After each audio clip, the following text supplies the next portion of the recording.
Parce qu'en islam, la manière que tu aimes ta personne, tu dois aimer quelqu'un comme ça. Iman ne peut pas arriver degré. Il faut aimer quelqu'un la manière que tu aimes soi. Si vous voyez qu'à chaque moment, les prédicateurs, les oustas, les aïmas, que Dieu les récompense, écrit Allah n'aime pas ça. C'est l'amour qu'ils ont envers vous. C'est l'amour. Quand tu aimes quelqu'un, tu lui dis la vérité. La yu'minu ahadukum hatta yuhibba al-akhihi ma yuhibbu nafsihi. C'est comme ça le prophète a dit. La foi là ne peut pas être claire. Il faut aimer ton frère la manière que tu aimes soi.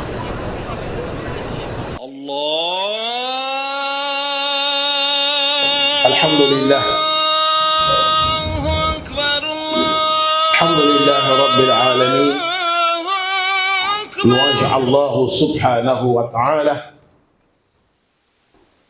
Et la bénédiction de Allah sur les messagers prophète Mohammed sallallahu alayhi wa sallam.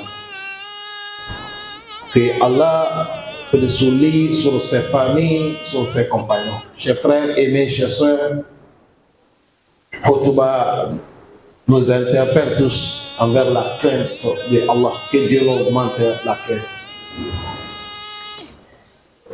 On nous dit en vérité, on nous a prescrit des lois. Et dans cette loi aussi, c'est les lois qui est bien suivies. Et avec ce qui est utile pour les gens dans la vie quotidienne de chacun d'entre nous.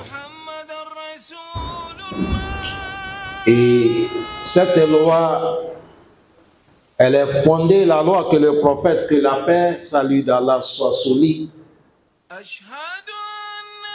a amené et plus meilleure toutes les lois. Afdal Shara'i. Et Allah, il a fait que cette loi qu'il a envoyé le prophète avec, il a fait de sorte que tous les textes qui contiennent est bon pour chaque moment et chaque lieu et chaque saison. Personne ne peut pas vivre dans cette vie d'être heureux, d'être un bon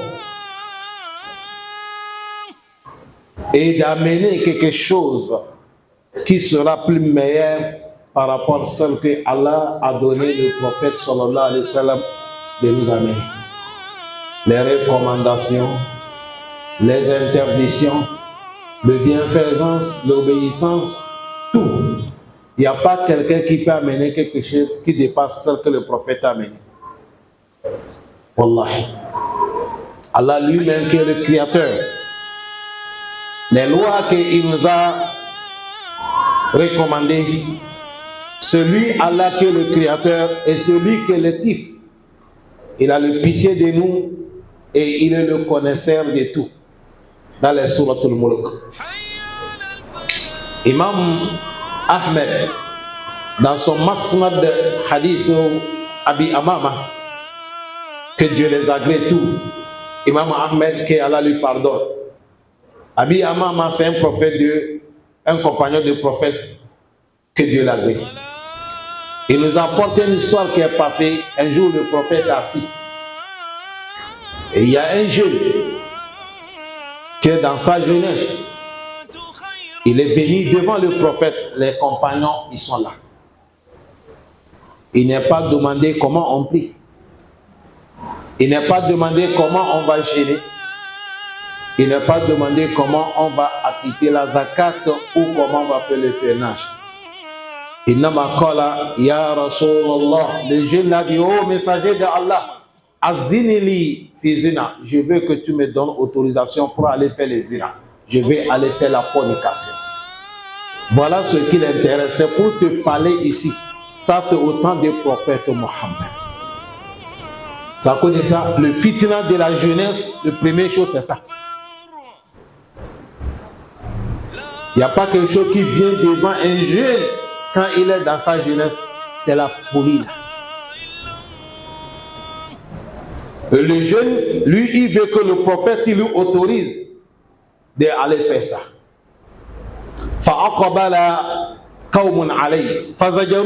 Les gens qui sont entourés des prophètes et des sahaba, quand ils ont compris le mot que le monsieur a parlé, les jeunes là, ils l'ont crié là-dessus. C'est comme, toi, c'est comment? Comment tu peux manquer respect à un grand homme comme ça? Parce qu'il y a des mots, tu ne vas pas parler ça devant un grand. Jusqu'à même le prophète Mohammed. Les compagnons, ils se sont énervés, ils vont lui tomber là-dessus. Et les compagnons Wakal, ils ont dit Maha, Maha. C'est comme tu dis, toi là, toi là. Pour crier dessus. Fakal, le prophète a dit, Adinu, faites-il approcher à moi, laissez-le. Faites-il approcher à moi. Fadana minhu kariban. On a amené les jeux là à côté du prophète. Le prophète a dit, assieds-toi. Le prophète, il a mis à son côté. Celui qui vient manquer respect le prophète, il veut que le prophète lui donne autorisation à aller faire quoi? Zina. Le prophète, il a fait assis. Maintenant, le prophète, il veut lui donner le moral. Ça cause de ça, le travail d'Allah, il faut avoir la pédagogie. Ce n'est pas parler parce qu'il faut parler. C'est très important. Le prophète, il a questionné d'abord pour lui laver les cerveaux. Le prophète a dit, Atuhibbuhu li ummik. Tu veux me demander que je te donne autorisation, tu vas aller forniquer. Le prophète a dit, est-ce que tu vas accepter quelqu'un va forniquer avec ta maman?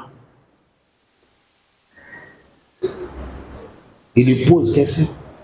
Tu vas accepter que quelqu'un va forniquer avec ta maman? Qala la wallahi. Le monsieur a dit jamais. Je jure par là, je ne vais pas accepter. Après il a dit Ja'alanillahu fidaka. Il dit que Allah soit à mon côté, tu sois à mon côté et envers Allah. C'est là que le prophète a dit, tu as vu? Tu ne veux pas confesser à ta maman.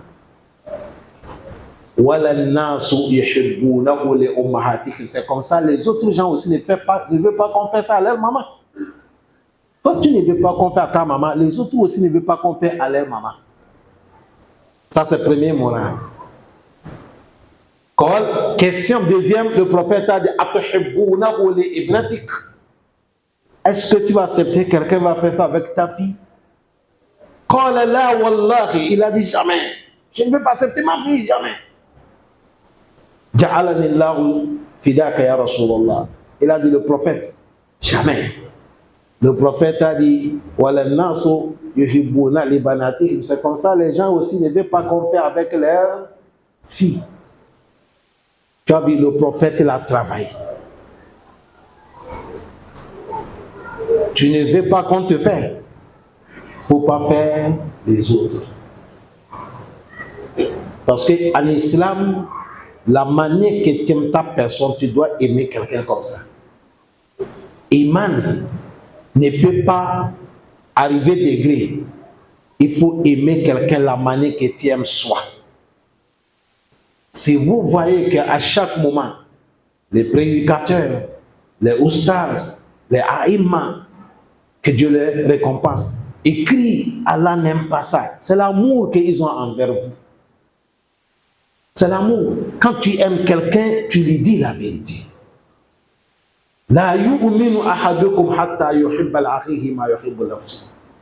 C'est comme ça le prophète a dit. La foi là ne peut pas être claire. Il faut aimer ton frère la manière que tu en sois. Le prophète il a demandé, tu ne veux pas qu'on fasse à ta fille. Les autres aussi ne veulent pas qu'on fasse à leur fille. Tu ne veux pas accepter qu'on fasse à ta maman. Les autres aussi ne veulent pas qu'on fasse à leur maman. Ce moment, le monsieur, il est dépassé. C'est là que le prophète il a fait doua. Et cette doua, c'est doua qui travaille jusqu'à Ilayom al-Qiyamah. Si Dieu a mis cette maladie, que ce soit cet désir sur la voie que nous parlons, ou dans d'autres péchés, tu fais cette doua, Inch'Allah, Allah va te faire sortir.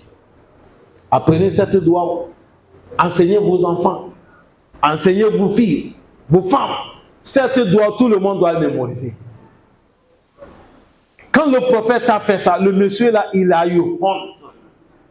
C'est-à-dire, le prophète veut lui montrer que le mauvaise action que tu me demandes d'autorisation, si je t'autorise, tu fais. Il faut savoir ces crédits que tu as pris. Comment te dire? Celui que tu vas aller faire là, ça peut être sa maman de quelqu'un, ça peut être c'est la fille de quelqu'un. Et si tu ne veux pas qu'on fasse pour toi, ne fais pas pour les autres. Il a compris. C'est là que le prophète, le prophète a pris sa main bénie. Il a dit approche. Et il a posé ça sur le poitrine de ce monsieur parce qu'il est possédé par le diable. Quand tu vois quelqu'un qui est content, il désobéir à Allah. Il désobéir à Allah, il rit, il n'a pas peur. Non, c'est le shaitan qui l'a possédé. Sinon, autant l'homme nature que Dieu a créé l'homme, l'homme il connaît qui est Allah. Mais si shaitan t'a possédé, c'est fini. Tu deviens aveugle, mais tantôt tu as les yeux. Tu deviens sourd, tantôt tu as la langue. Le prophète, il a pris la main, il a posé sur la poitrine. Et le prophète, il a fait doua pour lui faire quitter cette maladie sur lui. Le prophète a demandé premièrement, il a dit Allahumma ikfir zamba. Deuxième, le prophète a dit wa tahhir qalba. Troisième, le prophète a dit wa hassin farja. Voilà les trois doigts. C'est trois comprimés. Ça ne dit pas ça. Allahumma ikfir zamba wa tahhir qalba wa hassin farja. Allahumma ikfir zamba wa tahhir qalba wa hassin farja. Maintenant, si c'est toi qui vas faire pour toi, tu vas dire Allahumma ikfir zambi wa tahhir qalbi wa hfaz farji. Si c'est quelqu'un que tu vas faire, tu fais comme ça. Douaou, ça explique quoi? Vous savez, dans ces propos, ce qu'il a parlé le prophète, il y a manque de respect à un grand homme. Et ce n'est pas n'importe qui. Quand tu désobéis le prophète, c'est Allah que tu as désobéi. Le prophète a demandé à Allah de lui pardonner cette manque d'attitude qu'il a fait. Le prophète a dit Allahumma ikfir zamba. La manière qu'il m'a parlé mal, Allah ne faut pas l'attraper, pardonne. Tu as vu, le prophète l'a sauvé là-bas. Allah pardonne tous. Et deuxième, le prophète a demandé à Allah, il dit Allah, wa tahhir qalba, la saleté qui est dans son cœur, il désire de rentrer dans cet grand péché là. Allah, il faut nettoyer le cœur. Enlève la saleté et le cœur devient propre. Tu as vu, ça c'est le médicament. Et troisième, le prophète a dit wahsin farja. Allah, il faut préserver son sexe. Préserve le sexe de lui. Il ne faut jamais accepter que Shaitan va le tromper. On dit, celui qui a apporté cet hadith, il dit cet homme, le jeune là, il a dit depuis que le prophète a fait cette doigt, il a dit, il n'a jamais pensé même de penser sur l'affaire de fornication. Jamais.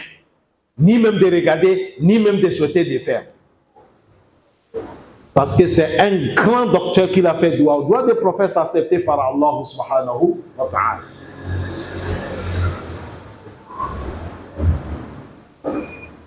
On nous dit, Hakaza Islam. Il a dit, c'est ça qu'est notre Islam. C'est une religion que Dieu nous a graciée. Yorudi fil muslim. Islam éduque musulman. Islam, il éduque musulman. Ayata amal ma'a an-nas. Et de rester, c'est-à-dire de côtoyer les gens, de musulmans, yuhibbu ayata amalu ma'a. Il faut côtoyer les gens. La manière que tu veux combattre, côtoyer, c'est comme ça que tu dois côtoyer les gens. C'est-à-dire, il faut traiter les gens la manière que tu veux qu'on te traite. Il faut considérer les gens la manière que tu veux combattre, considérer.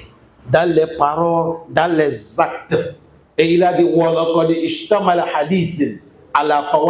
dit, cet hadith-là, la parole du prophète, ça contient beaucoup de mérites. Mais on va mener un seulement.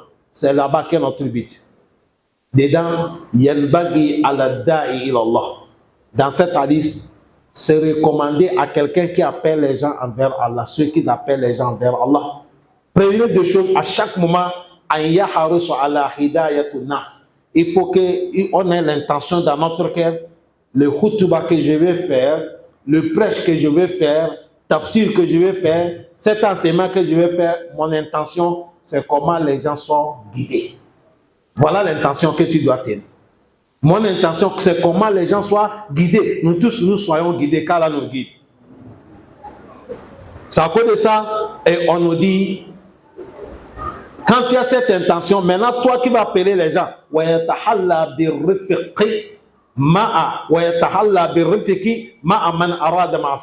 et il faut être l'homme qui est humble avec celui que tu sais qu'il veut faire le péché. Ne sois pas agressif, ne sois pas l'homme dur. Parce que celui qui veut faire le péché, c'est le Shaitan qui l'a possédé. Tu dois lui aider pour lui sauver. Il ne faut pas être agressif. Sinon, tu vas lui libérer dans la main du diable. Maintenant, c'est à toi de chercher le moyen. Il faut être doux. Il faut l'écouter. Donne-lui le temps pour pouvoir lui faire approcher à toi, pour pouvoir lui libérer dans la main du diable. Et il a dit, et tu vas faire tout et tout pour que tu puisses être le cause de sa guidance. Dans tes propos, il ne faut jamais lui faire lui ridiculiser dans le chemin de Allah subhanahu wa ta'ala. Et il a dit,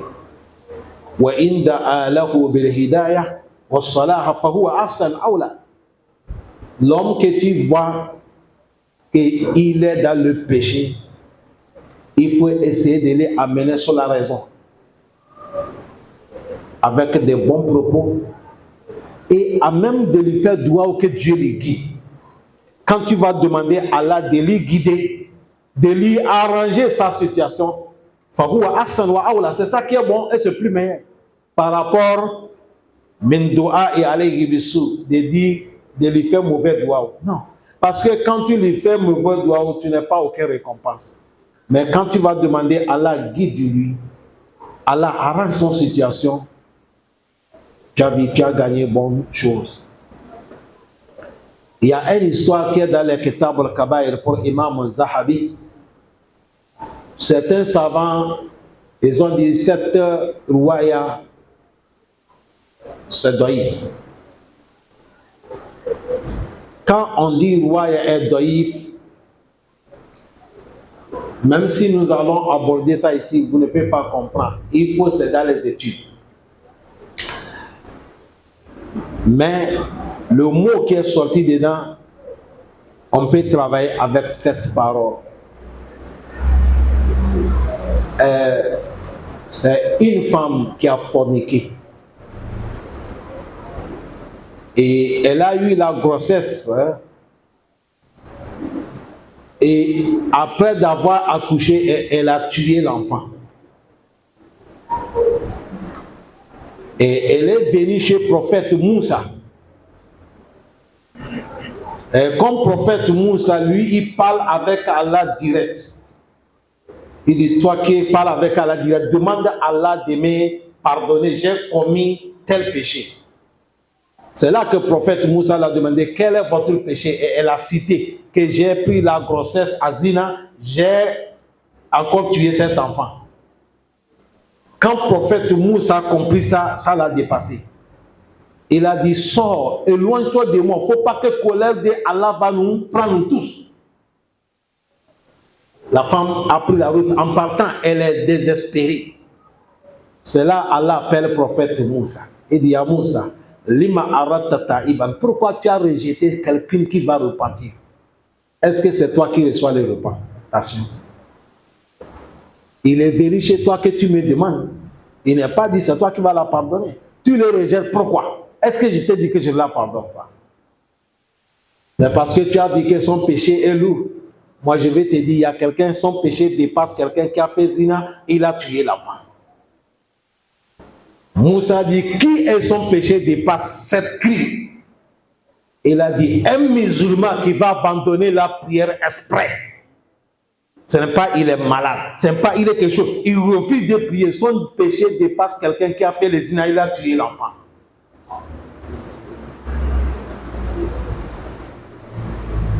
Le but, c'est de sauver les gens. Voilà le temps des prophètes Mohammed.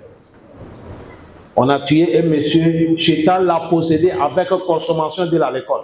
Le prophète, il vivait, hein? C'est devant le prophète. Quand il boit à l'école, il vient et on va lui faire le fouet. Hein? En islam, quand tu bois à l'école, on te fait fouet, 80 coups. On lui fait, après il recommence. Un jour, il a fait, on est venu, on l'a puni. Le compagnon dit, le monsieur là, il est trop. Toi, tu as quelle qualité? Tu fais, tu reviens, tu fais encore. Que Dieu te maudit. Le prophète a dit, non, non, non, non, non, non. Là, à nous. Le prophète a dit, ne lui maudit pas. Le prophète a parlé quelque chose qui dépasse la tête de chacun d'entre nous. Le prophète a dit, là, à nous, ne lui maudit pas. Le prophète a dit, ne lui maudit pas. Malgré la consommation de l'alcool là. C'est quelqu'un que moi je connais, il aime Allah, il aime moi le prophète Mohammed. Les compagnons sont dépassés. Lui, parce que le prophète ne parle pas de son passion, c'est là qu'il dit. Que Dieu nous préserve contre tous les tromperies des diables. Ça ne faut pas jouer avec Chétan, mon frère. Voilà pourquoi on nous a montré Askar. Personne ne dépasse pas Chétan si Allah n'était pas aidé. Il ne faut pas penser, je suis imam, je suis alim, je suis grand type, je suis un chef. Lui, il s'en fout avec ça. Il a toutes les méthodes pour te tromper. Que Dieu nous préserve. Azkar, à chaque moment, c'est avec ça que tu peux lui convaincre. Les compagnons, un quitté, il est parti, dit le monsieur qui boit l'école. Il dit, toi là, nous, aujourd'hui, il y a quelque chose qui nous dépasse d'être. Après avoir on t'a puni, nous on t'a maudit. On est en train de dire qu'Allah te maudit. Tu es tout le prophète, il ne faut pas qu'on va te maudire. Que lui, il sait que tu aimes Allah et tu aimes lui le prophète Mohammed. Le monsieur a dit, tu as attendu le mot là dans la bouche du prophète. Le compagnon l'a dit, si.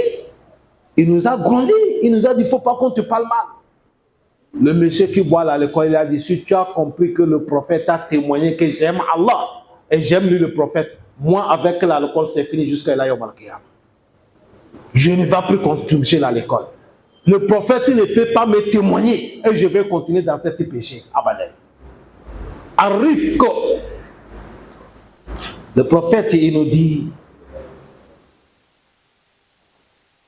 si il y a douceur dans tout, ça va décorer la situation. Mais quand il y a la dictature dans quelque chose, ça gaspille tout.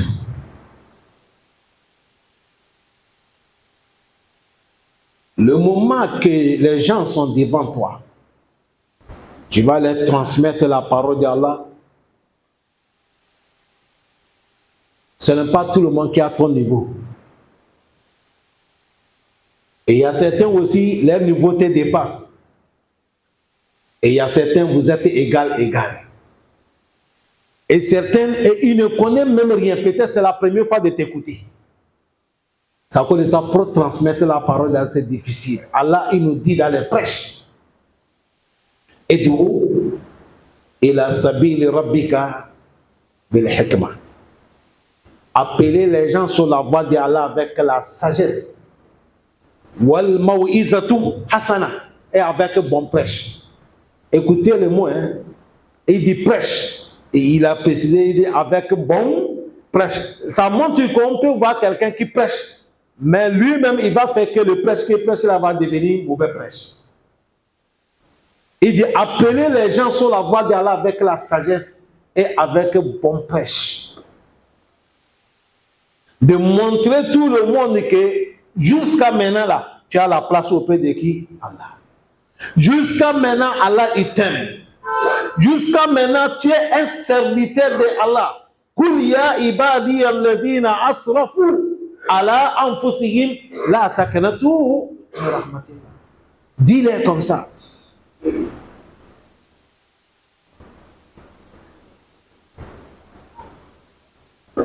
Allah guide-nous. C'est à cause de ça, quand tu vois quelqu'un qui est dans les certaines démarches qui ne sont pas bonnes, peut-être il est dans les kaba'ir. À plus fort raison, même si quelqu'un est dans les shirk, Si tu as la sagesse que tu peux lui parler, parle-lui avec les bonnes compréhensions. Et accompagne-lui dans ta prière. Peut-être ta parole peut être cause de lui sauver. La parole ne peut pas lui toucher, mais dans ta prière, Allah va t'accepter. Regardez le prophète Mohammed. Il a pris grand message de paradis. Il a mené ça les gens de Taïfa. Avant qu'il arrive là, on a déjà parti parler les gens là-bas des bandits. Ils ont ramassé des cailloux, ils attendent l'arrivée du prophète. Parce qu'on est parti diaboliser le prophète. Il est comme ça, il est mauvais, ne la comprenez pas, ne l'écoutez pas. Avant que le prophète arrive, on a lapidé le prophète et les cailloux. Le sang coule. On a frappé le prophète avec les compagnons qui l'ont. On les a lapidés les cailloux. Subhanallah. Le sang coule. Babouche de prophète, il y a le sang qui coule là-bas. Allah a délégué l'ange qui regarde tous les montagnes de dunya. Et dit, va chez mon prophète. Dis-lui que moi, Allah, je t'ai envoyé, tu es à sa disposition. Il veut que tu les écrases comment? Tu prends montagne ici, tu vas les écraser une bonne fois, ça va finir. Parce qu'ils ont touché l'homme que j'aime. L'ange est venu dit, Allahu yukri'uka salam, ya Rasulallah. Voilà ce que Allah m'a dit. Le prophète a dit, j'ai répondu le salam de Allah. Va dire Allah que j'ai compris ce qu'il a dit, alhamdulillah. Le prophète a soulevé la main, il a dit, Allahumma ihdiri le-qawl, fa innahum la ya'lamun. Il dit, Allah, guide mon peuple. Il ne sait pas que le message que j'ai amené. Voilà pourquoi il me combat. S'il savait que ce que j'ai amené, il devait m'embrasser. Pour cela, il faut les guider. Allahumma ihdini al-qawl fa innahum la ya'lamun. Après, le prophète a dit, Allah, ces gens qui m'ont lapidé les cailloux, pardonne-les. Mais s'ils ne vont pas accepter le message que j'ai amené, fais de sorte que les enfants vont accepter ce que j'ai amené. Et Allah a accepté. Aujourd'hui, c'est là-bas que le pays de Tawhid.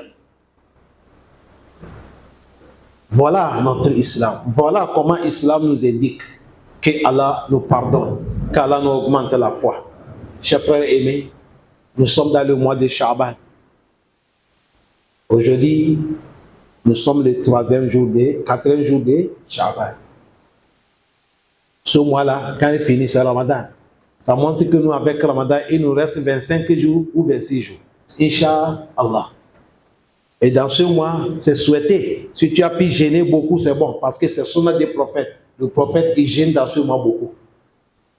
Et quand tu vas gêner dans ce mois, c'est comme tu es en train de former ton corps pour attendre Ramadan. Surtout ceux qui n'ont pas habité de gêner lundi, jeudi, 13, 14, 15. Si tu peux gêner nombre de jours, le prophète, il gêne beaucoup dans ce mois. Ça fait partie des sunnah de notre prophète Mohammed sallallahu alayhi wa sallam. Dans ce mois encore, les mariés, vous les hommes, arrivez à la maison, demandez vos épouses, est-ce qu'ils ont payé leur crédit de Ramadan passé? S'ils n'ont pas encore payé, ils n'ont qu'à faire l'effort de payer dans ce mois avant que Ramadan va arriver. Beaucoup des hommes ne motivent pas leurs femmes de payer leur crédit. Un homme, quand ta femme Ramadan finit, toi tu gênes lundi, jeudi, il faut madame, elle va gêner aussi en même temps pour payer les crédits. Mais si elle n'est pas payée, elle n'a qu'à faire l'effort de payer dans ce mois. Et à chaque moment, quand on dit tel mois, on peut faire telle adoration, ça montre que le moment là, quand vous soulevez la main, vous faites doua, le doua aussi est accepté. Pour cela, profitez de faire doua beaucoup dans les adorations. Demandez à Allah de mettre la paix dans notre cher pays, le Gabon. Demandez à Allah de soutenir les dirigeants de ce pays. Demandez à Allah de les orienter dans le bien. Demandez à Allah de les guider dans le bon niveau, de les guider dans les bons pas. Demandez à Allah de mettre l'islam dans leur cœur. Demandez à Allah d'amener la paix dans toute dunya, dans tous les pays. Car les doigts sont acceptés, que Dieu, Allah nous accepte. Chers frères, l'islam, c'est Allah qui fait tout ce qu'il veut. La fois passée ici, on a annoncé qu'on a besoin des ventilateurs. Jusqu'à maintenant, les ventilateurs ne sont pas complets. On ne blâme pas quelqu'un. Tout le monde a fait l'effort. Qu'Allah bénit un peu que nous gagnons. Qu'Allah vous récompense. Mais c'est étonnant. Vous savez, parce qu'on fait les khutbahs, c'est direct. Il y a ça dans les réseaux sociaux, dans les TikTok, Facebook, YouTube. Les techniciens, ils sont là, c'est leur travail. Il y a une femme qui a vu notre khutbah qu'on a demandé fils Sabila depuis Mali. Et elle a sa maman qui est au Gabon. Et elle a appelé sa maman. Elle a dit, maman, je t'envoie l'argent chez vous, Gabon, là-bas. Il y a une mosquée qui a besoin de ventilateurs. Je vais t'envoyer 50 000, tu vas les amener. Ils n'ont qu'à me faire doigt. Je suis là, téléphone sonné. Depuis Mali, hein, écoutez bien. Depuis Mali, une femme, elle a compris qu'on a besoin de ventilateurs. Et elle envoie 50 000 au Gabon. Non. Bon. C'est pour vous dire, islam là. Faisons islam. Islam, c'est la religion de qui? Allah. Ma soeur, je sais que tu nous écoutes. Ton 50 000 est rentré dans la main. Ton souhait que tu demandes à Allah, si c'est le bonheur que tu cherches qu'Allah t'accorde. Si c'est certain mal que tu as peur que Dieu te préserve. Tous les gens qui font l'effort dans le travail d'Allah, que Dieu vous récompense. On remercie Allah beaucoup. Si on regarde cette mosquée, on connaissait la manière que la mosquée était. Et aujourd'hui, la mosquée est devenue comme ça grâce à Allah. Après, c'est grâce à vous qu'Allah vous récompense. Qu'Allah met les barakas dans la vie de chacun. Qu'Allah met les barakas dans notre travail, dans votre activité. Je ne peux pas clôturer mon doua et khutbah sans faire doua à mes grands imams et mes grands papas qui sont devant moi à chaque moment qui nous encadrent. Comme Imam Moudiko, Imam Moussalif, Papa Abdelkarim, Papa Ousmane et les autres que je n'ai pas appelés, leurs noms, tous qui sont là à côté. Il y a certains, ils sont déjà partis au Malkiyama, qu'Allah les pardonne. Allah accorde le paradis. Ceux qui sont là avec nous, Allah donne-nous bon fin. Allah guide-nous dans cet islam. Celui qui nous a donné la place de faire cette mosquée, Allah, il faut le bénir. Mets les barakas dans sa vie.